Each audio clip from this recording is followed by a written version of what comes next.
Assalamualaikum warahmatullahi wabarakatuh. Perkenalkan, saya Fitriansyah dari Prodi D3 Keperawatan. Baik, saya di sini ingin menjelaskan mengenai sistem pencernaan pada manusia. Pertama, makanan akan masuk ke mulut, lalu dikunyah oleh gigi kita, dan setelah itu masuk ke kerongkongan. Kerongkongan adalah saluran yang berbentuk seperti tabung yang panjangnya sekitar 20 cm.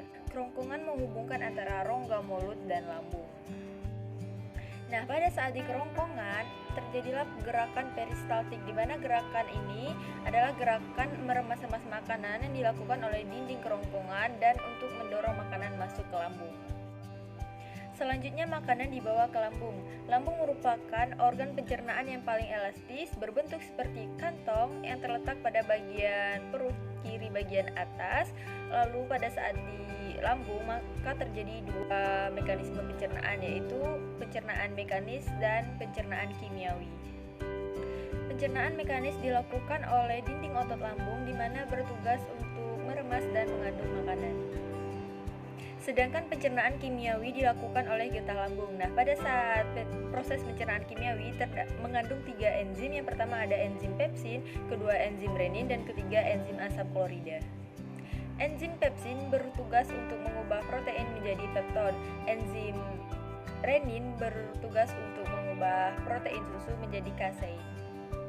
Yang terakhir ada enzim asam klorida, di mana enzim asam klorida ini bertugas untuk mengasamkan makanan serta membunuh bakteri.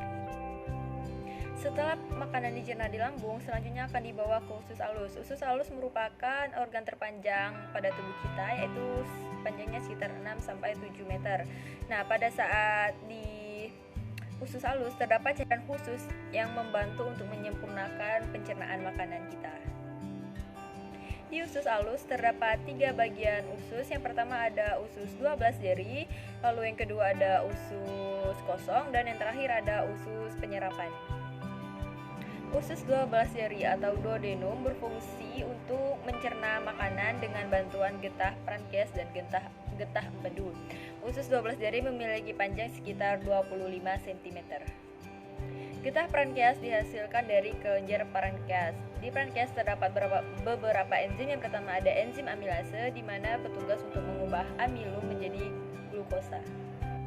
Selanjutnya ada enzim tripsin, di mana enzim tripsin ini bertugas untuk mengubah pepton menjadi asam amino.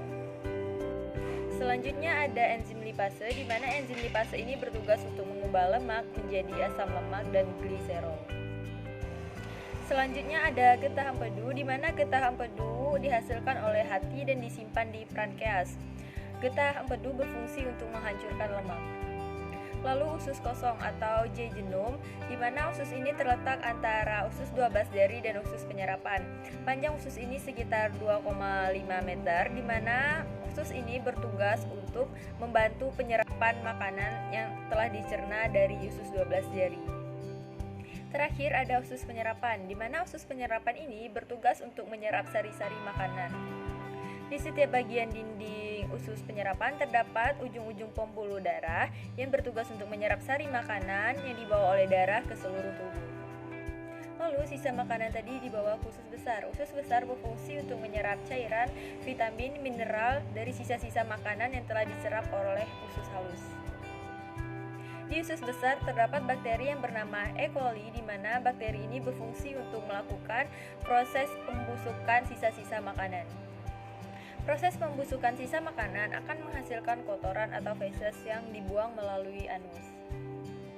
Di bagian ujung usus besar terdapat organ yang bernama rektum, di mana rektum ini bertugas sebagai tempat penyimpanan feses sementara. Jadi itulah dia proses pencernaan makanan pada tubuh kita. Sekian dari saya. Maaf jika ada kesalahan. Saya akhiri. Wassalamualaikum warahmatullahi wabarakatuh.